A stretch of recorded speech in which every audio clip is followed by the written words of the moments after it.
জল্লাদ শাহজাহানের টিকটকার বউ যে কিনা জল্লাদ শাহজাহান থেকে 10 লাখ টাকা এবং 2 ভরি স্বর্ণ অলংকার নিয়ে পালিয়ে গিয়েছিল।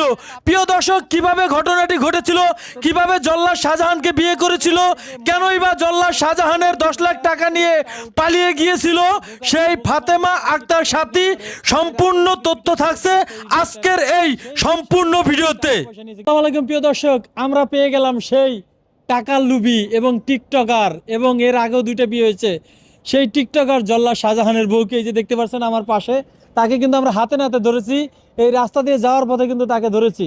আসলে সে এই টাকা নিয়ে কি করেছে এবং এই 10 লাখ টাকা 2 ভরি স্বর্ণ এবং তার আগে যে 2টা হাজবেন্ড ছিল তার থেকেও কিন্তু সে টাকা পয়সা হাতিয়ে নিয়েছে।